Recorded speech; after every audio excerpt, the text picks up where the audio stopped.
تو مہمان ہمارے ساتھ اسٹوڈیوز میں موجود ہوں گے اور پھر ان سے ان تمام باتوں پر گفتگو کی جائے گی. تو ایک چھوٹی سی بریک کی طرف یہاں سے جانا ہوگا, بریک لے کر واپس آئیں گے. آپ دیکھتے رہیں پروگرام گڈ مارننگ کراچی.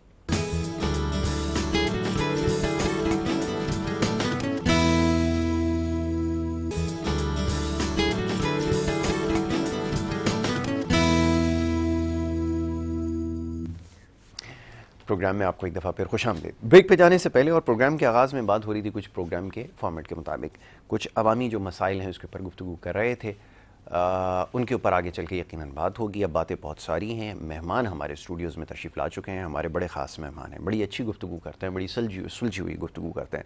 اور خاص طور پہ میں ہمیشہ ایک بات کہتا ہوں, جب ہمیں ضرورت ہوتی ہے موٹیویشن کی, جب ہمارا مورائل بہت زیادہ ڈاؤن ہو جاتا ہے تو ہم ان کو مدعو کر لیتے ہیں اور وہ آ کے جو باتیں بتاتے ہیں اس سے ہمارا حوصلہ پھر دوبارہ سے بڑھتا ہے, دوبارہ ہمیں موٹیویشن ملتی ہے, پھر ہم اپنے کام کی طرف لوٹتے ہیں. تو ایسے لوگوں کو اپنے ساتھ رکھنا ضروری ہے. ہماری بڑی خوش قسمتی ہے کہ آپ ہمارے دوستوں میں شامل ہیں. نعمان عبدالمجید تجزیہ کار ہیں, معاشی تجزیہ بھی کرتے ہیں اور بڑی اچھی گفتگو کرتے ہیں. نعمان کو میں خوش آمدید. Noman thank you so very much. Noman, وہ گفتگو کا سلسلہ میرے خیال میں یہیں سے شروع کرتے ہیں جو دوران بریک ہوا ہے, اور یہ بڑے کام کی بات ہے.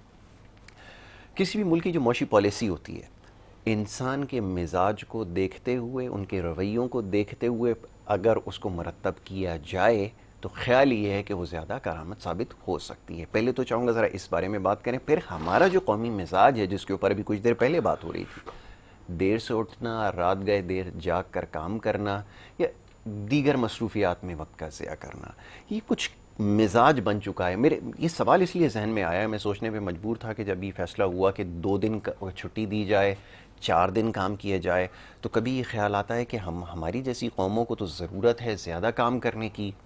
اگر ہمیں اس معاشی ریس میں آگے نکلنا ہے تو ہمیں زیادہ کام کرنے کی ضرورت ہے, لیکن صورتحال اس کے برعکس ہے. میں چاہوں گا یہاں سے ذرا گفتگو کا آج آغاز کریں. چلیں, بسم اللہ الرحمن الرحیم.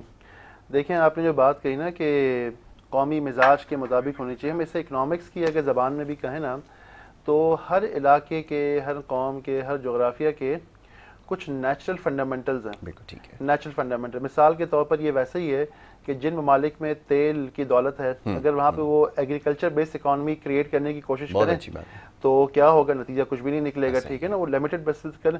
انلیس آپ کو ایسا ملک ہو جو آپ نے اپنے ایگریکلچر کو اس مقام تک پہنچا دیا ہو, جیسے دنیا میں اس وقت جو سب سے نمبر 1 جس کنٹری کو کہا جاتا ہے وہ اسرائیل ہے, جس نے اپنا ڈیزرٹ ایگریکلچر میں اور واٹر مینجمنٹ میں کمال کر دیا. ٹھیک ہے, نمبر 1 ان دی ورلڈ. سملرلی اچھا, بالکل اسی طرح پاکستان کا جو نیچرل فوٹے ہے, یعنی ہماری اکانومی کا بنیادی اسٹرکچر ہے, کیونکہ ہم جو انڈس ویلی سویلائزیشن کا جو حصہ ہیں, یہ علاقہ صدیوں سے ایگریکلچر بیسڈ اکانومی رہا ہے, ایگریکلچر پہ رہا ہے. اب ایگریکلچر میں ظاہر ہے کہ صرف بنیادی کاشتکاری تو نہیں ہوتی نا. اب دنیا میں پچھلے 100-200 سالوں میں اگر تبدیلی آئی ہے تو ایک تو یہ ہوا ہے کہ ایگریکلچر اٹسیلف بہت سوفسٹیکیٹڈ ہو گیا ہے. بہت ساری جگہوں پہ ہم جو پانی استعمال کرتے ہیں اسے 90% پانی میں کم کام کیا جا سکتا ہے, فلڈ اریگیشن کی ضرورت ہی نہیں ہے. ٹھیک ہے نا, تو ایک تو ہمارے یہاں جو ایگریکلچر مینجمنٹ ہے اس کا سسٹم پورا خراب ہے, نمبر 1. دوسری چیز یہ ہے کہ آپ کے یہاں چونکہ اوور آل انفراسٹرکچر ٹھیک نہیں ہے تو آپ کی ایگری کی ویسٹیج بہت زیادہ ہے, اس پہ میں ابھی تھوڑا تفصیل سے بات کرتا ہوں ابھی. ٹھیک ہے نا, نمبر 2 چیز ہو گئی.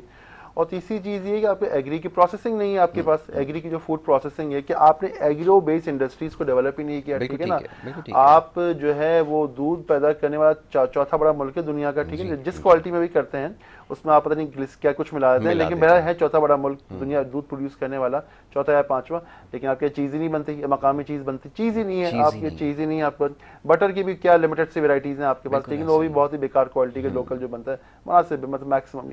تو بات یہ ہے کہ یہ ہوتی ہیں کہ جب آپ نے کہا نا کہ معاشی رویے جو قومی نیچرل فنڈامنٹلز ہیں اس کی بنیاد پہ جب اکنامک پلاننگ کی جاتی ہے نا تو اس طریقے سے آپ جو ہے پھر آپ اس قسم کی پالیسیز بناتے ہیں کہ ہماری کوڈ اسٹرینتھ کیا ہے.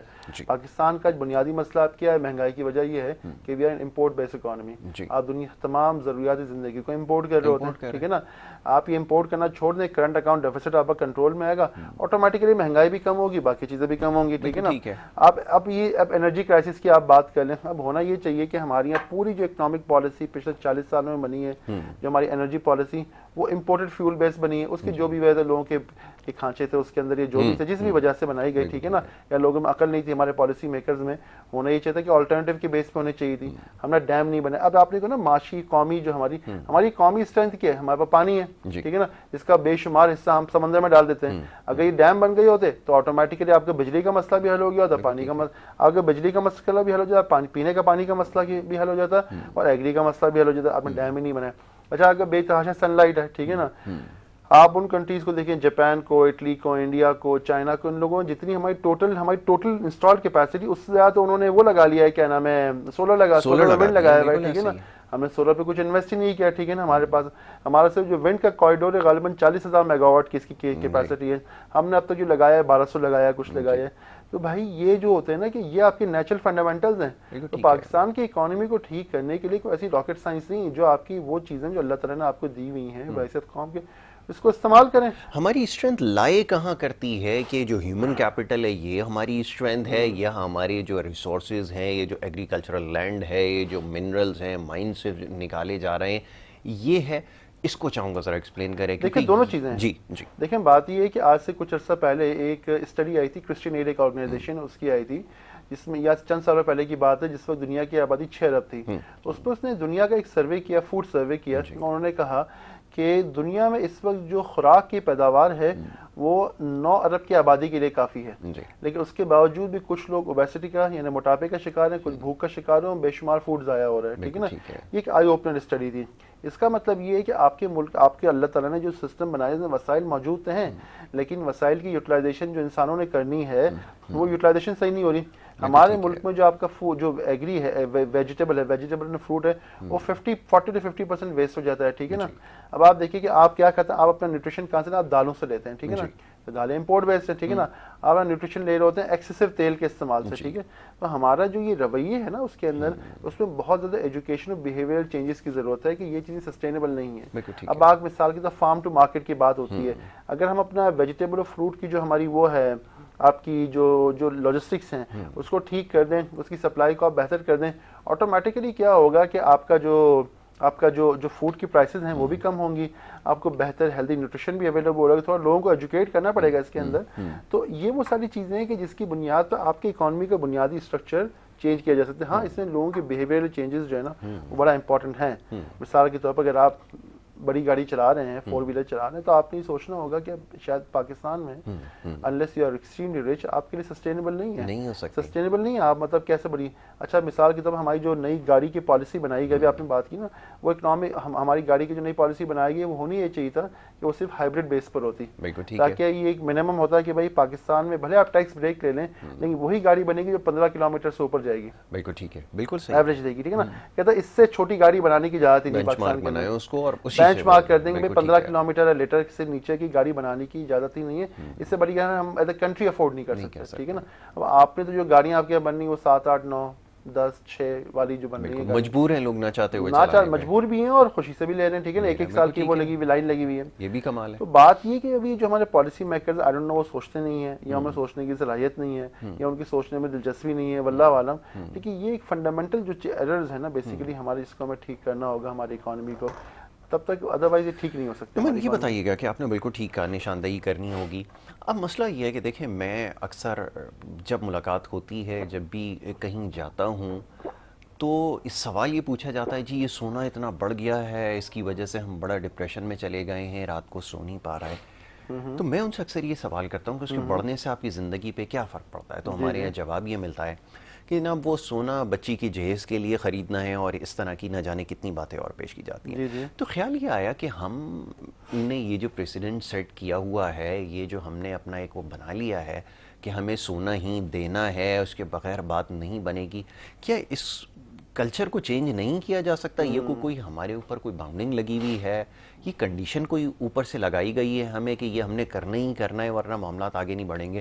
میں سوچنے پہ مجبور تھا اگر یہ سلسلہ, یہ جو ہماری ٹریڈیشنز ہیں, اگر ہم ان کو ختم کر دیں بحیثیت قوم, تو آج میرے خیال میں سونے کی قیمت جو بھی ہو, جیسے مجھے کوئی, آپ کو کوئی فرق نہیں پڑتا, میرے خیال میں کسی کو بھی کوئی فرق نہیں پڑنے والا.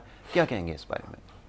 یہ آپ نے بڑا انٹرپریٹ, معاش سے ہٹ کے بات کرتے ہیں جو نا, آپ نے جو بات کی نا بریک میں جو بات ہو رہی تھی, بات یہ ہے کہ معاشرے میں کلچرل اور بیہیویئرل ثقافتی اور جو رویوں کی تبدیلی کیسے آتی ہے, ٹھیک ہے نا. لیکن بات یہ ہے کہ جو اگین جو اللہ تعالیٰ کے بنایا ہوئے نظام قدرت ہے نا, اس میں جو نیچرل ریسورسز ہیں جیسے کہ ہوا ہو گئی, پانی ہو گئی, انسان ہو گیا, ان کے لیے موومنٹ ضروری ہے. موومنٹ کیا ہوتی ہے؟ اگر اس کمرے کے اندر جو ہے ہوا کا داخلہ بند کر دیا جائے تو کچھ دیر تک تو جو موجودہ ہوا سے آپ سانس لیتے رہیں گے, ٹھیک ہے نا, لیکن بعد میں وہ کاربن ڈائی آکسائڈ بن جائے گی. پانی بھی آپ کو پتہ ہے کہ وضو کرنے کے لیے اگر ٹھہرا ہوا پانی ہو تو اس میں الاؤڈ نہیں ہے. پانی کا بہتے ہوئے پانی سے آپ وضو کر سکتے ہیں. یہ اللہ تعالیٰ کے بنایا ہوا سسٹم ہے کہ ہر وہ چیز جو موومنٹ میں ہے, ہر وہ چیز جو موو کر رہی ہے, جس میں فریش انٹیک ہو رہا ہے, پرانا جا رہا ہے, نیا آ رہا ہے, تو اس سے جو ہے نا یہ سسٹم چلتا رہتا ہے, اس سسٹم ایوالو کرتا ہے. ہیومن بیہیویئر کا بھی یہی ہوتا ہے. ہیومن بیہیویئر میں بھی یہ ہوتا ہے کہ آپ کی جب دماغ کے اندر نئے آئیڈیاز آتے رہتے ہیں, آپ نئی چیزیں لرن کرتے رہتے ہیں, پرانی چیزوں کو ان لرن کرتے ہیں. دیکھیں ہمارے یہاں دنیا بھر میں اب جو ٹیکنالوجی کا دور آیا, جو مڈ کیریئر پروفیشنلز ہیں, یعنی وہ لوگ جو 40-45 کی رینج میں ہیں, وہ ایک چیز کو ریئلائز کیا انہوں نے کہ ہم نے جب کیریئر شروع کیا تھا تب سے لے کر اور آج تک جو ہے وہ اکانومی اور جو سوسائٹی وہ تو بالکل چینج ہو گئی. تو ہم نے پہلے اپنا آپ کو ان لرن کرنا پڑے گا, یعنی وہ بہت ساری چیزیں ان لرن, کہ بھائی بہت ساری چیزیں ہم نے سیکھی ہوئی تھی جو کہ غلط تھیں یا ریلیونٹ نہیں رہیں. میرا اکثر ڈاکٹر سے اس بات کے اوپر جو ہے وہ ڈبیٹ بھی ہوتی ہے, ڈسکشنز میں بھی ہوتی ہے کہ چیزوں کو ان لرن کرنا پڑے گا, کیونکہ سائنس اپنے آپ کو چینج کر رہی ہے. جو پاسٹ میں کہا جاتا تھا کہ کاربز بڑے اسینشل ہوتے ہیں, ضروری ہوتے ہیں, پھر سائنس نے سوچنے پہ مجبور ہوا کہ اگر اس کو ریپلیس کر کے کوئی اور طریقہ بنایا جائے. موونگ فارورڈ اس کے اوپر ذرا بات ہوگی, لیکن یہ چیزیں جو ان لرن والی بات ہے نا, اس کے لیے ذہنی طور پہ تیار نہیں ہے. یہ ایک ہمارا بڑا پرابلم, یہ ایک بہت بڑا پرابلم ہے. مجھے یاد ہے کہ زمانہ طالب علم میں, آج سے 15-20 سال پہلے کی بات ہے, کہ ہمارے بہت سارے دوست کہتے تھے کہ نمان جب ایک بار پڑھائی مکمل ہو گئی نا تو اس کے بعد ہمیں کتابیں جلا ڈالنی ہیں, ہم نے دوبارہ تو کتاب کو ہاتھ بھی نہیں لگانا. آپ دیکھیں ہمارے گھر میں عمومی طور پر پاکستان میں اگر کراچی کو ہی دیکھ لیں کہ جب دنیا کے جو باقی بڑے شہر ہیں اس کی بنسبت کراچی میں جو گھروں کے سائز جو ہے اتنا چھوٹا نہیں ہے. آپ دیکھیں نیو یارک چلے جائیں, لندن چلے جائیں, تو گھروں کے سائز بہت چھوٹے ہوتے ہیں, ٹھیک ہے نا. آپ کو یہاں بڑی فیملیاں بھی ملیں گی, گھر میں ہر چیز ملے گی. البتہ یہ ضرور ہے کہ جو ایک چیز نہیں ملے گی آپ کو کسی بھی گھر میں, یہاں پہ وہ لائبریری نہیں ملے گی. ہمارے یہاں پہ جو ہے نا کسی شاذ و نادر کوئی گھر ہوگا جس میں آپ کو ایک جگہ ایک ریک کے اندر 50 کتابیں پڑھی ہوئی مل جائیں گی نا. ہمارے یہاں کتابیں ہوتی ہیں, بچوں کے اسکول کی کتابیں ہوتی ہیں جو کہ بنیادی طور پر مجبوریاں پڑھی جاتی ہیں, بچوں کی ضرورت ہے نا, ٹھیک ہے نا. یعنی ہمارے گھر میں کتاب جو, یا ہم قرآن شریف پڑھتے ہیں وظائف کے طور پر, ہم قرآن کریم کو ایک وظیفے کے طور پر پڑھتے ہیں, تلاوت کر لیتے ہیں, سمجھنے کی تو کوشش نہیں کرتے. اسی لیے ہمارے یہاں لوگوں کو جو ہے نا ہمارے گھر میں وہ قرآن کریم کی تفاسیر بھی نہیں ملیں گے, اکثر و بیشتر تراجم بھی نہیں ملیں گے, ٹھیک ہے نا. ہاں ترجمہ وہ ہوتا ہے جو کہ اس لڑکی کو جہیز میں دیا ہوا ہوتا ہے, بڑا موٹا سا خوبصورت سا کہ وہ فولڈ کر کے اوپر رکھا ہوا ہوتا ہے, باقی تو قرآن کریم کے بغیر سمجھے تلاوت کرتے ہیں. تو ہر وہ چیز جس سے انسانی بیہیویئر میں, رویے میں تبدیلی آتی ہے, جس سے انسان سیکھتا ہے, سمجھتا ہے, جس سے انسان کے دماغ میں نئے آئیڈیاز آتے ہیں, جس کی بنیاد پہ انسان اپنا آپ کو ایویلویٹ کرتا ہے. دیکھیں انسان پرفیکٹ نہیں ہے نا, ہم پہ وہی تو نظر نہیں ہوتی. ہم تو دیکھتے ہیں, معاشرے کو دیکھتے ہیں, آپ سے دیکھتے ہیں, بات کرتے ہیں, سنتے ہیں, سمجھتے ہیں, کتاب پڑھتے ہیں, اپنی دینی کتاب کو اگر ہم سمجھ لیں یا ہم سنت کو سمجھ لیں تو پھر ہم اپنا آپ کو ایویلویٹ کرتے ہیں کہ بھائی میں جو کر رہا ہوں میں ٹھیک کر رہا ہوں یا غلط. ہر انسان میں غلطی ہوتی ہے. اچھا فلانی چیز میں ٹھیک ہے, اگر میں سچ نہیں بولتا میں سچ بولنا شروع کر دینا چاہیے. اچھا تعلیم میں یہ چیز میں دیکھ رہا ہوں. اب وہ تبدیلی آئے گی کہاں سے؟ بنیادی طور پر ابھی تبدیلی, ایک تو ہم کتابیں نہیں پڑھتے, ٹھیک ہے نا, ایک چیز ہو گئی. دوسری چیز یہ کہ ہماری یہاں ڈاکیومنٹریز دیکھنے کی, حالانکہ یہ تو انفارمیشن ایج ہے, ڈاکیومنٹریز آپ دنیا جہاں کے بہترین ڈاکیومنٹریز اویلیبل ہیں. ایون اگر نیٹ فلکس وغیرہ بھی دیکھ لیں, جن لوگوں کے پاس اس کی ایکسیس ہے, وہاں دنیا کے بہترین, آپ جو ہے ڈراماز کی دنیا کی بہترین ڈاکیومنٹریز ہیں جو دیکھ سکتے ہیں وہاں پہ نا. ہسٹری کے ہم بچوں کو بھی نہیں دکھاتے, بچوں کو کیسے دکھائیں گے, اب خود ہی نہیں دیکھتے, پتہ ہی نہیں کون سی ڈاکیومنٹری اویلیبل ہے, بچوں کو کیا دکھائیں گے, ٹھیک ہے نا جی. تیسری چیز تبدیلی کیسے آتی ہے, وہ ہیومن انٹریکشن سے آتی ہے. جب آپ کے یہاں سے لوگ باہر جاتے ہیں یا باہر ممالک سے لوگ آتے ہیں تو کیا ادھر ٹورسٹ ہوتے ہیں نا, جب کسی وجہ بزنس سے, اب کراچی کے جو بزنس, کراچی یا پاکستان کے جو بزنس حالات رہے ہیں عمومی طور پر جو ہے, آپ جانتے ہیں کہ لا اینڈ آرڈر کی بڑی صورتحال خراب رہی ہے, تو اتنے باہر سے لوگ ہمارے کاروبار کرنے کے لیے آتے بھی نہیں ہیں. جب باہر سے لوگ آتے نہیں تو ہماری بیہیویئرل چینج کیسے آئے گا؟ تو انسان ان 2-3 چیزوں سے سیکھتا ہے. انسان آڈیو ویژول کوئی ڈاکیومنٹریز ان چیزوں سے سیکھتا ہے, انسان کتابوں سے سیکھتا ہے, انسان مختلف کلچر کے لوگوں سے انٹریکشن کے ذریعے سے سیکھتا ہے. یہی وجہ ہے کہ جب وہ لوگ جو ٹریول کرتے ہیں یا باہر رہ کے آتے ہیں ان کے بیہیویئر میں چینج آ جاتی ہے, کیونکہ ان کے اندر ایکسپوجر کریٹ ہو جاتا ہے. انفارچونیٹلی میں نے پاکستان میں ایک اور بھی چیز دیکھی کہ ہمارے یہاں جو لوگ ہیں نا, جو پاکستان سے لوگ باہر جاتے بھی ہیں, مجھے تاریخ کا چونکہ شوق ہے، طالب علم ہوں میں اس کا، تو میں جاتا ہوں ہسٹوریکل پلیسز پہ وغیرہ پہ، اور میں دیکھا ہوا بھی ہے پاکستانیوں آپ کو یہ ماسوائے مساجد وغیرہ کے اگر آپ دیکھ لیں، جو اگین اچھی چیز ہے، لیکن اس کے علاوہ کبھی بھی کسی اور کلچرل پلیس پہ تاریخی جگہوں پہ آپ کو پاکستانی عمومی طور پر نظر نہیں آئیں گے، ٹھیک ہے نا، کیونکہ وہاں جانا، وہاں کا سیکھنا، وہاں کی اچھی بری عادتوں کو سیکھنا، سمجھنا، زبان سے واقف زبان سے واقف نہ بھی کم سے کم فوٹوز دیکھ لیں، پینٹنگز دیکھ لیں، آپ کچھ سمجھنے کی کوشش تو کریں، ٹھیک ہے نا، وہاں پہ آپ بات ہی ہماری بیہیویئر میں نہیں، ہم لوگ جاتے ہیں باہر گھومنے پھرنے کے لیے، بیچ پہ جاتے ہیں، ایک ہی مقصد ہے ہمارا، کھاتے پیتے ہیں، منڈ کے ہوٹلنگ کر لیے، شاپنگ کر لی، بالکل ایسا ہی بہت، اگر تیر مارا کسی 5 اسٹار ہوٹل کے روم میں گئے اور سارا دن وہاں اسپینڈ کر دیا، یہ میں نے دیکھا ہے لوگ، دیکھا ہے آپ نے، شاپنگ کر لی آپ نے بے تحاشا، بلا ضرورت شاپنگ کی، بس شاپنگ جو چیز موجود ہے. میں کسی ایک کنٹری میں تھا ایک بار، ایک ٹورسٹ گائیڈ نے مجھے کہا کہ تو میں نے ایک عجیب چیز دیکھی کچھ مسلمان ممالک سے، میں نام کسی کے وہاں سے آنے لوگوں نے کہا کیا چیز دیکھی، کہتے میں نے دیکھا وہ کیا وہ شاپنگ بہت کرتے ہیں، وہ ایک ہی طریقے کی 5 چیزیں لے رہے ہوتے ہیں، کہتا میں نے دیکھا ان کے پاس روز نئے کپڑے پہنتے تھے، پھر بھی انہوں نے 10 ٹی شرٹس اور خرید لی، ٹھیک ہے نا، ایسا ہی شارٹ. تو کہا یہ مجھے سمجھ میں نہیں آئی کہ جو چیزیں آپ کے پاس موجود ہیں آپ اور ویسی ہی مزید چیزیں آپ کیوں جمع کیے جا رہے ہیں. Very important point. نعمان گفتگو جاری رکھتے ہیں، بڑی انٹرسٹنگ ڈسکشن ہے. ایک بریک کے لیے کہا جا رہا ہے، ایک چھوٹی سی بریک یہاں پر ہمیں لینی ہوگی، اور بریک کے بعد جب واپس آئیں گے تو نعمان عبدالمجید صاحب سے مزید اور کچھ معاملات ہیں جس پہ گفتگو کی جائے گی. آپ دیکھتے رہیے پروگرام گڈ مارننگ کراچی.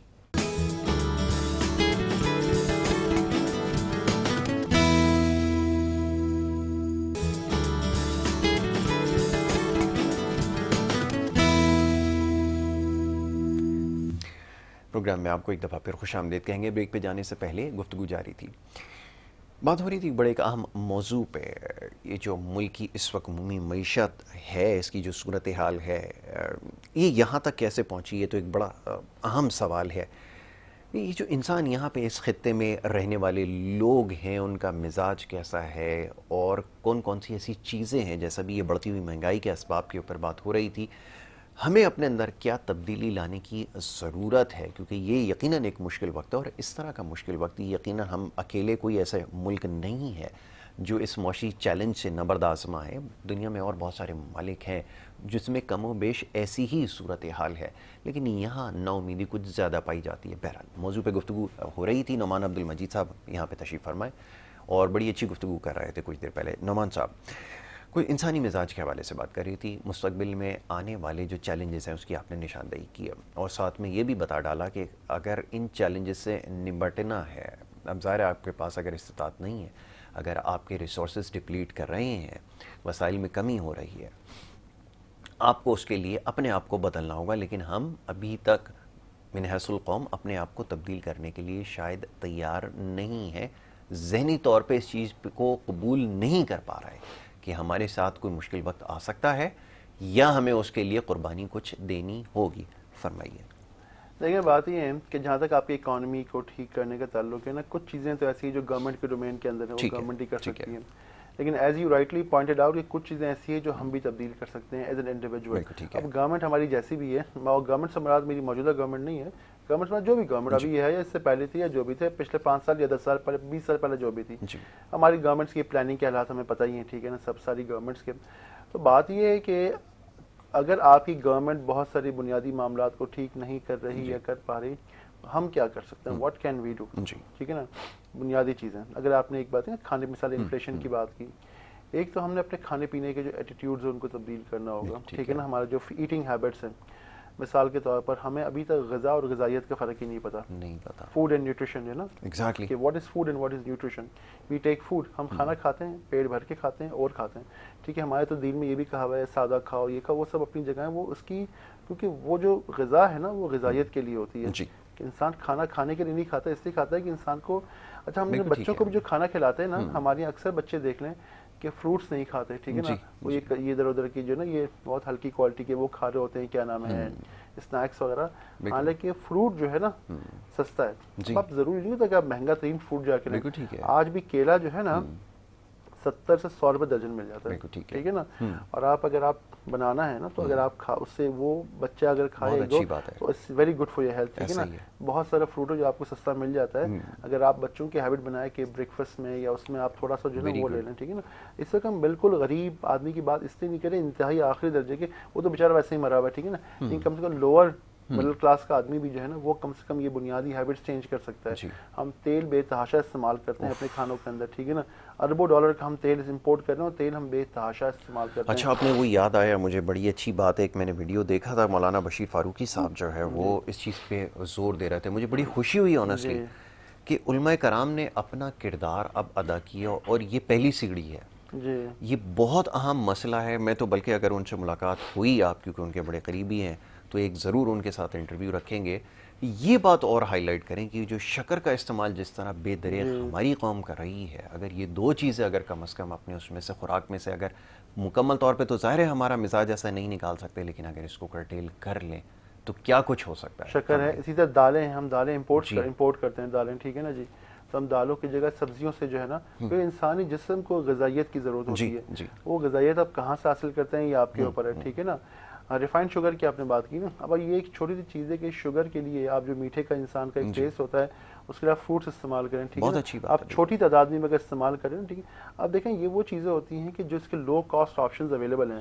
میں نے کہا آپ کو فروٹ کی مثال دی نا, کہ ایک طرف فروٹ میں کیلا بھی, ایک چیری بھی ملتی ہے نا, تو آپ کو 1000 روپے کلو والا فروٹ کھانے کی ضرورت نہیں ہے. جو 100 روپے درجن والا فروٹ جو ہے نا, اس سے بھی آپ اپنا کام چلا سکتے ہیں, ٹھیک ہے نا. میرا بڑا ایک بار انٹرسٹنگ واقعہ ہوا, میں ایک بار ایک ایئرپورٹ پہ بیٹھا ہوا تھا, تو ایک پاکستان کا ایئرپورٹ سے ایک صاحب آئے, میں نے کہا آپ کے یہاں کچھ بات چیت لگی, آپ جانتے ہیں میرے آتے لوگوں سے گپ شپ لگانے کی, میں کہا کچھ طبیعت ٹھیک نہیں لگ رہی, کہتا ہاں نواز صاحب میں جو ہے نا ذرا سا آئی ایم ناٹ ویل. میں نے کہا کیا ہے, کہتا ہاں میں باہر سے رہتا ہوں, میں لاہور سے باہر سے آتا ہوں, میں یہاں کام وام کرتا ہوں, تو مجھے کھانا ایٹنگ آؤٹ بہت زیادہ کرنا پڑتا ہے, تو کانسٹنٹ ایٹنگ آؤٹ کی وجہ سے میرے حالات خراب ہیں. تو میں نے کہا کہتا پیسے بھی دیکھیں 150-200 روپے نکل جائیں. تو میں نے کہا میں ابھی لہابی میں, کہ میں نے کہا فروٹس وغیرہ نہیں کھا لیتے ایک آدھ وقت, آپ بجائے کہ 3 ٹائمز آپ باہر کھانا کھائیں. کہتے صاحب آپ کیسی بات کریں, غریب آدمی کہاں سے فروٹ کھائے گا. تو میں نے کہا میں تو ابھی آ رہا تھا ایئرپورٹ جب, تو میں نے وہ ٹھیلوں پہ اس وقت ایپل, میں نے کہا 80 روپے کلو ایپل تھا, اور کوئی ایسے ہی کوئی درجن کیلے تھے, اور میں نے کہا اگر آپ ایک ایپل 2 کیلے آپ کھا لیں تو نا آپ کا پیٹ بھی بھر جاتا ہے, اور صحت کے لیے بہت اچھا ہے, آپ کا یہ ہاضمہ سب بالکل سیٹ رہتا ہے. اور میں نے کہا آپ نے جو مجھے کاسٹ بتائی کھانے کی کہ آپ 150-200 روپے جو آپ خرچ کر رہے ہیں, صحیح ہے نا, تو میں نے کہا یہ تو آپ کا جو ہے کوئی 50 روپے میں کام ہو جائے گا. اور میں نے کہا صحت کے لیے بھی اچھا ہے, ویسے بھی باہر کا کھانا کھانا بس سے معیار نہیں ہوتا, اور پھر اس میں اتنا پیسہ خرچ ہے. میں تو کہا آپ کی صحت خراب ہو رہی ہے. کہتا اچھا, ہی تو میں نے سوچا ہی نہیں. ایک بڑی چھوٹی سی چیز ہے کہ جو ہے نا بات یہ, میں خود بھی جو ہے بسا اوقات دوپہر کے وقت ہلکا پھلکا فروٹ لے لیتا ہوں, ٹھیک ہے. تو بات یہ کہ ہماری بیسک ایٹنگ ہیبٹس ہے نا, اور ہم نے اپنے بچوں کی عادتیں بھی خراب کی ہوئی, ٹھیک ہے نا, اس کو ہم نے چینج کرنا پڑے گا, نمبر 1 بات, ٹھیک ہے. دوسری چیز یہ کہ ایک اور جو پاکستانی, میں نے چونکہ باہر بھی رہا, تو میں نے جو دیکھا کہ ہماری جو لائف کی پرائرٹیز ہے نا, اس میں انفارچونیٹلی کھانا نمبر 1 ہے. بالکل ٹھیک ہے. میں نے باقی قوموں کے لوگوں کو دیکھا, ان کی پرائرٹیز میں تعلیم نمبر 1 ہوتی ہے. وہ اپنا جو ڈیڈیکیشن کے آپ ایک کام کریں, ایک سروے کریں اپنے خاندان کے لوگوں کو دیکھیں, آپ کہیں گے ہاں جی ہم لوگوں کے اپنے بچوں کے لیے سیونگ کریں. اچھا سیونگ کیوں کر رہے ہیں بچوں کے لیے؟ ہم بچوں کی شادی کے لیے سیونگ کر رہے ہیں, ہم بچوں کے گھر بنانے کے لیے سیو کر رہے ہیں, ہم بچوں کے جو ہے نا فلانے کے لیے سیو کر رہے ہیں. ہم کو بہت کم لوگ کہیں گے جو میں بچوں کی اعلیٰ تعلیم کے لیے سیو کر رہا ہوں. کہ میری خواہش ہے کہ میری جو میں پیسے سیو کر رہا ہوں نا, میں اپنے بچے کو اعلیٰ تعلیم دلوا دوں. گھر کے بنانے کے لیے سیو کریں گے, ٹھیک کرنا چاہیے, ہم سب چاہتے ہیں ہمارے پاس گھر بنانے کے لیے سیو کریں گے, شادی کے لیے سیو کریں گے, سونا خریدنے کے لیے سیو کریں گے, بچوں کے کپڑے کے لیے سیو کریں گے, بچوں کی شادی کے لیے 50 جو بے تحاشا خرچ اس کے لیے سیو کریں گے. ٹھیک ہے, اعلیٰ تعلیم کے لیے آپ کو لوگ سیو کرتے ہیں. اعلیٰ تعلیم کا یہ کہ ہاں بھائی جب دیکھا جائے گا, اور لڑکیوں کو تو ویسے بھی اعلیٰ تعلیم کو ہم پلان کرتے ہی نہیں کہ ان کو دینی ہے, ان کو بھی اعلیٰ تعلیم دلوانی ہے, تو اس کے لیے ہم سیو نہیں کرتے, اس کے لیے ہم پلان نہیں کرتے, ٹھیک ہے نا. تو بحیثیت قوم جو ہمارا نمبر 1 ایک مسئلہ ہے نا کہ تعلیم ہماری پرائیورٹی لسٹ میں ہے ہی نہیں. ہم کہتے ہیں ہماری گورنمنٹ کی پرائیورٹی لسٹ میں نہیں ہے, ہمارے انڈیویجولس کی. اب تو خیر شہری علاقوں میں کلچرز کچھ چینج ہوئے ہیں, ورنہ آپ تھوڑے سے سیمی اربن میں چلے جائیں, چھوٹے شہروں میں چلے جائیں, وہاں پہ آج بھی لوگ کہتے ہیں ٹھیک ہے کیا ضرورت ہے پڑھنے کی, بھائی یہ ایگریکلچر ہے, زمین ہے ہمارے پاس, ہمیں کیا ضرورت پڑی بچے ہیں. ان کے لیے یہ نہیں ہے کہ بچہ پڑھ کے ایگریکلچر بہتر کرے گا, کیونکہ پڑھ کے نوکری کرنی ہے. وہی سوچتا ہے کہ اگر میرا بچہ ایگرو سائنٹسٹ بن گیا یا ایگریکلچرسٹ بن گیا, تو یہی ایگریکلچر کو 10 گنا بہتر اسی زمین کے اوپر بغیر زمین خریدے 10 گنا بہتر طریقے سے کر سکتا ہے اسی زمین کو. تو کہنے کا مقصد یہ کہ یہ بنیادی رویے ہیں, جیسے میں نے کہا نا کہ ایک آپ کا تعلیم کا, دوسرا یہ کہ نا ان لرن اینڈ لرن, کتابیں پڑھنا, سوچنا, دیکھنا کہ بھائی جو ہے کیا ہے. تو ہم ویسے یہ جو ایٹیٹیوڈز ہیں نا ہمارے ہمیں اپنے ایٹیٹیوڈز کے اندر بہت بنیادی تبدیلی لانے کی ضرورت ہے, جس کے بغیر کام نہیں ہوتا. سونے کی آپ کراچی کی مثال دیکھ رہے ہیں نا, ابھی ہم کچھ دیر پہلے جو ہم بات کر رہے تھے کہ بھائی کراچی میں آپ کیا نام ہے صبح 8 یا 9 بجے کا جو ٹی وی شو ایسا لگتا ہے کہ آپ سحری پہ آئے ہیں، وہاں سے مجبوراً جس کو نوکری پہ جانا پڑتا ہے، اس کے علاوہ تو لوگ کرتے ہی نہیں ہیں. نہیں کرتے بالکل. ایسا ہی ہے. تو یہ اگین یہ وہ بیسکس ہیں، یہ وہ بنیادی چیزیں ہیں جس کو ہمیں ٹھیک کرنے کی ضرورت ہے. آپ رات کو ذرا تھوڑا ٹائم پہ سو جائیں، کیونکہ ہیومن ہیلتھ کے لیے بھی صحیح نہیں ہے. اللہ تعالیٰ کا بنایا ہوا سسٹم ہے کہ اللہ تعالیٰ نے رات آرام کے لیے، دن کام کے لیے بنایا ہے. بالکل ٹھیک ہے. ابھی تک نہیں سمجھنے کے لیے تیار، ہم سمجھنے کے لیے تیار نہیں ہیں. آپ کریں. اچھا ہماری یہاں فزیکل ہیبٹس نہیں، فزیکل کیا نام ہے، کسی سے بات ہوئی تھی کہ زندگی موت تو اللہ کیا تمہیں کا، بے شک ہے، اس میں تو کوئی شک نہیں ہے. ایک میں یہ بھی حقیقت ہے کہ صومالیہ میں ایوریج ایج 44 سال ہے اور جاپان میں 85 سال ہے. میں کہا اس کا مطلب اب کوئی یہ میں کہا ہے اللہ کے ہاتھ میں، لیکن اس کا مطلب یہ کہ اللہ تعالیٰ نے ایک سسٹم بنایا ہے، ایک نظام زندگی بنایا ہے، کچھ جو ہے نا کچھ کاز اینڈ افیکٹ کا ریلیشن شپ کریٹ کیا ہے کہ انسان یہ کرے گا تو یہ امپیکٹ ہوگا اور یہ کرے گا تو یہ امپیکٹ ہوگا. ٹھیک ہے نا. تو حضرت علی سے بھی کسی نے پوچھا نا کہ جب رزق مقدر ہے تو آپ پھر محنت کیوں؟ کہا یہ بھی تو ہو سکتا ہے مقدر میں یہ لکھا ہوا محنت کرو گے تو ملے گا، نہیں محنت کرو گے نہیں ملے گا. بڑی خوبصورت بات کہی.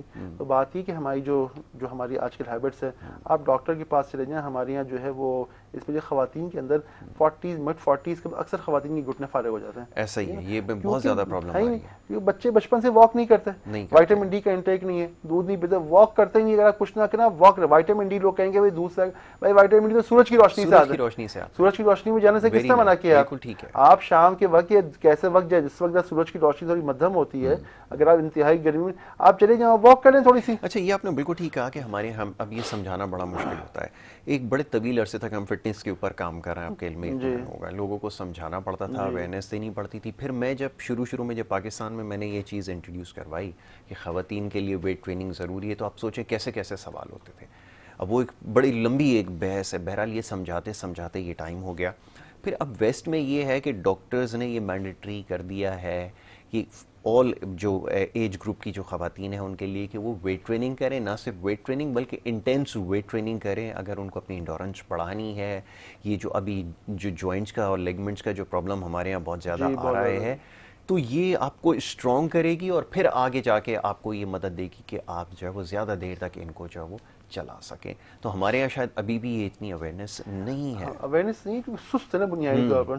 سست آدمی کا آپ کیا کر سکتے ہیں کہ آپ جن کو پتا بھی کہ واک کرنی چاہیے، اتنا تو میرے خیال ہے شہروں میں اتنا لوگوں کو پتا ہے بھائی کم سے کم آدھا گھنٹہ واک کرنی چاہیے شام میں. ٹھیک ہے نا. بیسک انٹینس ویٹ ٹریننگ تو چھوڑ دو، تو مرد بھی نہیں کرتے ہمارے یہاں. بھائی آپ کو اتنا تو پتا ہے آدھا گھنٹہ دن میں واک کرنی چاہیے، آدھا گھنٹہ واک کر لیں آپ کم سے کم. ٹھیک ہے نا. کہیں گے ہاں جی وہ سست ہے نہیں جا، وہ اتنی کتنی مصروفیت ہوتی ہے. آپ ٹی وی دیکھتے ہیں، ڈرامہ دیکھتے ہیں، کیا مصروفیت ہوتی ہے بھائی کہ آپ دن میں آدھا گھنٹہ واک کے نہیں نکال سکتے. آپ ایک ایوریج ٹائم نکالیں نا. اب اپنا جو پورا انالیسس آپ کریں گے تو آپ کا موبائل استعمال کرنے کا ٹائم کتنا نکل رہا ہوگا آپ ذرا بتائیے. اگر جو لوگ پروگرام دیکھ رہے ہیں میں ان سے کہوں گا کہ آپ کے جس میں جو اسکرین ٹائم ہے نا، جن کے پاس فون ہے، آپ اس میں دیکھیں اسکرین ٹائم کا آپشن دیکھ لیں. کم سے کم 3 گھنٹے کا ہوتا ہے، 2.5-3 گھنٹے آپ کے ہو جاتے ہیں. سوشل میڈیا وغیرہ وغیرہ ملا کے سوشل میڈیا نا آپ کی تو اس کو آپ بہت اچھا طریقہ ہے کہ آپ اس کو پتہ چل جائے اسکرین ٹائم کہ آپ نے کتنا موبائل پورے دن میں یوز کیا ہے. اگر آپ اس کا طریقہ کار یہ ہے کہ آپ 1 گھنٹے بعد موبائل فون اٹھائیں، 2 منٹ بعد 5 منٹ اسٹیٹس چیک کر کے رکھ دیں. بالکل ٹھیک ہے. تو کھلونا ہے ہمارا. ایسا ہی ہر تھوڑی دیر بعد اس کے اوپر نظر جو ہے نا وہ پڑتی رہتی ہے. اور وہ کہ ہمارے ایک دوست ہیں بڑی اچھی بات کرتے ہیں کہ جب یہ ہم سے دور ہو جاتا ہے تو ایسا لگتا ہے جسم کا کوئی حصہ جو ہے وہ کم ہو گیا. یہ سائیکولوجیکل ایک وہ جس کے اندر ہم آ چکے ہیں. نومن اب بہت ساری باتیں ہیں لیکن اب تھوڑی سی بات ہو جائے نا اوور آل اکانومی کے حوالے سے نا.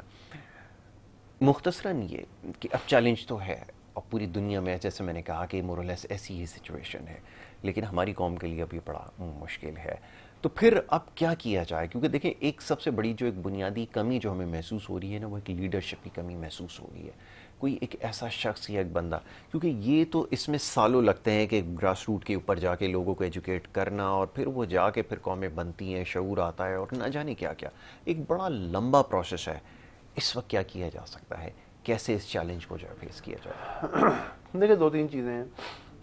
کوئی ایسا ایک چیز سے میں نہیں کہہ سکتا کہ فلانی چیز کر دے تو اوور آل اکانومی ٹھیک ہو جائے گی. ٹھیک ہے نا. آپ نے کچھ کمبینیشن آف اقدامات کرنے ہوں گے تو اس سے یہ ہوگا کہ اگلے 6 مہینے سال کے اندر آپ کی اکانومی اسٹیبلائز ہو جائے گی. ٹھیک ہے. پہلی چیز تو یہ ہے کہ آپ نے ایک اکنامک روڈ میپ دینا ہوگا. ٹھیک ہے. اکنامک کانفیڈنس یا جو انسرٹنٹی یا بزنس کانفیڈنس کا جو ایشو ہے اس کی وجہ یہ کہ آپ کو نہیں پتا لوگوں کو کہ کیا ہمارے پاس ہم بینکرپٹ ہو جائیں گے، ہمارے فوریکس ریزرو ختم ہو جائیں گے یا باقی بچیں گے. ہمارا انٹرسٹ ریٹ کتنا ہوگا آنے والے دنوں میں. کیا ہمارے پاس کل آپ نے دیکھا شام میں ایک افواہ پھیل گئی, وہ ایک پریس کانفرنس کی وجہ سے پورے شہر میں لوگ پیٹرول پہ لائنیں لگ گئی تھی, ٹھیک ہے نا, میس ہو گیا. اکنامک اتنی زیادہ اکنامک انسرٹنٹی ہوگی, اتنی اکنامک, یہی نہیں پتا ہمیں کہ اگلے الیکشن کب ہونے, 6 مہینے بعد ہیں. تو سب سے پہلے تو اگر ہم نے کرنا ہے نا اس انسرٹنٹی کے ماحول کو ختم کرنا ہے, بیہیویئر کا اگین جو ہم نے بات کی اسی سے ہم بات کریں. آپ جو بھی کرنا ہے بھائی آپ ایک ڈیڈ لائن دے دیں. ابھی بھی ہمارے یہاں کچھ 2 ہفتے پہلے تک الیکشن کے والے کچھ اور بات ہو رہی تھی, کل کچھ اور ہے, 2 ہفتے بعد کیا ہوگا کچھ نہیں پتا, ٹھیک ہے نا. اگر لوگوں کے ذہن میں یہ کلیئرٹی ہے کہ الیکشن کب ہونے ہیں, اور آپ کم سے کم اسٹیٹ بینک اور گورنمنٹ مل کے 1 سال کا روڈ میپ دے دیں, بھلے آپ آئی ایم ایف سے ایگری کر لیں, کیونکہ اس وقت آئی ایم ایف پروگرام کے اندر ہے کہ we need to give a 1 year road map کہ بھائی اس سال میں یہ چیزیں ہوں گی, اس طریقے سے کریں گے, تاکہ بزنس مین کم سے کم سال 1.5 سال پرسکون ہو کہ بھائی دیز آر فنڈامنٹلز, اس کی بنیاد پہ ہم نے پلاننگ کرنی ہے, ٹھیک ہے نا. تو ایک سب سے بڑا مسئلہ تو انسرٹنٹی کو ختم کرنے کی ضرورت ہے. اچھا, اس کے بعد یہ ہے کہ اقدامات کیا کیا کرنے کی ضرورت ہے. اب اس کی تھوڑی اگر ٹیکنیکل ڈیٹیل میں اگر آپ جائیں گے تو یہ ہوگا کہ اس وقت ہمارے یہاں یہ ہو رہا ہے کہ چونکہ ہم آئی ایم ایف پروگرام کے انڈر ہیں, تو ہماری وہ کہہ رہے ہیں کہ گروتھ کو سلو کریں, اور آپ جو ہے گروتھ کو سلو کریں تاکہ آپ کی امپورٹ ڈیپینڈنس کم ہو کرنٹ اکاؤنٹ پہ جو بھی امپیکٹ وغیرہ ہے. دیکھیں کرنٹ اکاؤنٹ آپ کا ایسے ہی ٹھیک نہیں ہوگا. کرنٹ اکاؤنٹ کو صحیح کرنے کے لیے آپ نے اسپیسیفک انٹرونشنس کرنی پڑیں گی. ایک ہوتی ہے انڈائریکٹ انٹرونشن ہوتی ہے, ایک ڈائریکٹ انٹرونشن ہوتی ہے. انڈائریکٹ یہ ہوتا ہے کہ آپ اکانومی کو جب سلو ڈاؤن کرتے ہیں تو کیا ہوتا ہے کہ اس کے ذریعے سے آپ کی ڈیمانڈ کم ہوتی ہے, آپ کی امپورٹس کم ہوتی ہیں. اسپیسیفک انٹرونشنز یہ ہوتی ہیں کہ آپ کی وہ تمام چیزیں جو لگژری کی نان اسینشیل کی بات ہو رہی تھی نا, اب نان اسینشیل کے دائرہ کار کو ہم نے وسیع کرنا ہوگا. مثال کے طور پر وہ تمام چیزیں چاہے وہ اسمبل بھی پاکستان میں ہوتی ہیں, لیکن اس کا تعلق ایک سرٹن معاشرے کے ایک سرٹن طبقے سے ہے, اس کو کم کرنا ہوگا. ہمیں شاید پیٹرول کی راشننگ کرنی پڑے. فار ایگزامپل آپ نے, اگر میں تو یہاں تک کہوں گا کہ وہ آپ کو شاید یہ کرنا پڑے کہ تمام گاڑیاں جو ایکس سی سی سے اوپر کی ہیں ان کو آپ کچھ عرصے کے لیے گاڑیوں سے اس سے آپ اس کو دور کر دیں, ٹھیک ہے نا. آپ نے کچھ آفس آرٹس کی ریموٹ ورکنگ فار ایگزامپل کرنی ہوگی. آپ پہ ڈیجیٹائزیشن آف اکانومی پہ جانا پڑے گا. بہت ساری اکانومیز ہیں ڈیجیٹائزیشن پہ چلی گئی ہیں. اسی طرح آپ نے, اگر آپ کا 10-15 ارب ڈالر کا جو آپ کا جو گیپ آ رہا ہے اس وقت, اس کا آپ نے, میں سمجھتا ہوں کہ 1 سال کا روڈ میپ کریٹ کرنا ہوگا. دیکھیں اوور نائٹ تو کچھ بھی نہیں ہو سکتا. 1 سال کا روڈ میپ کیا ہوگا, 3-4 جگہوں سے آپ کے پیسے آئیں گے. مثال کے کچھ آپ نے پیسے امپورٹ سے بچانے ہوں گے, امپورٹ کنٹرول کر کے. کچھ چیزیں آپ نے اپنی ٹیکنالوجی کی جو ایکسپورٹس ہے نا اس کو بہت بوسٹ کرنا پڑے گا آپ کو ہنگامی بنیادوں کے اوپر. اس میں ابھی بھی 2-3 ارب ڈالر کا چانس ہے کہ آپ کر سکتے ہیں. اچھا, آپ کی ایف ڈی آئی پہ آپ نے بہت فوکس کرنا پڑے گا کہ آپ کی ایف ڈی آئی کی بیس بہت لو, فارن ڈائریکٹ انویسٹمنٹ کی, اس کو $2-3 بلین سے سالانہ طور پہ بڑھایا جا سکتا ہے, بشرطے کہ کام کریں اس کے اوپر پراپر. ہم ایگری کی ویسٹیج کو ہم روک کر کے, تو یہ ایک کمبینیشن آف میجرز ہے جس کو آپ لیں, ایک فریم ورک کریٹ کر لیں. اس کے نمبر کرنچنگ کرنی ہوگی, ظاہر ہے ہم تو کرتے ہیں تھوڑا بہت. تو بات یہ ہے کہ 1 سال کے اندر جو ہے آپ کی اکانومی اپنے اسٹیبل ہو سکتی ہے. بالکل ٹھیک ہے. اور اگر یہ اگر یہ شارٹ ٹرم میجرز جن کو کہا جاتا ہے اگر وہ لیے جائیں گے, یعنی ابھی 1 سال تو بہت مختصر عرصہ, یہ بات یاد رکھیں. نعمان نے بڑے اچھے اس کو ہر طریقے سے ہائی لائٹ کیا. آگے چل کے ابھی کیونکہ وقت ختم ہو گیا سیگمنٹ کا, ڈیٹیل ڈسکشن ہوگی, کیونکہ جتنی بھی چیزیں ہوتی ہیں نا جو بڑی اکانومیز آپ دیکھتے ہیں, یہ اوور نائٹ اس میں یعنی کہ راتوں رات یہ تمام چینجز نہیں آتی. اس کے لیے ایک بڑا طویل مدتی پلان دیا جاتا ہے. لیکن اس وقت کیونکہ ہنگامی حالات ہیں, تو ہنگامی حالات سے نپٹنے کے لیے کم از کم 1 سال کا ایسا معاشی پلان ہو کہ کوئی بھی حکومت آئے اس کو امپلیمنٹ کیا بھی جائے اور اس کو جاری بھی رکھے, کنٹینیوٹی میں اگر رہے. تو بہرحال Noman, thank you so very much, بہت شکریہ, آپ نے ہمیں وقت دیا صبح کے وقت اور بہت مفید باتیں آپ نے بتائی. یقیناً سننے والوں کو اس سے بہت کچھ سیکھنے کا موقع ملا ہوگا. ابھی سیگمنٹ کا وقت جو ہے وہ ختم ہو گیا ہے, دوسرے سیگمنٹ کی طرف جانا ہوگا جو آپ کی صحت کے حوالے سے, وہ سیگمنٹ جو ہے وہ جاری رہے گا. دیکھتے رہیے پروگرام گڈ مارننگ کراچی.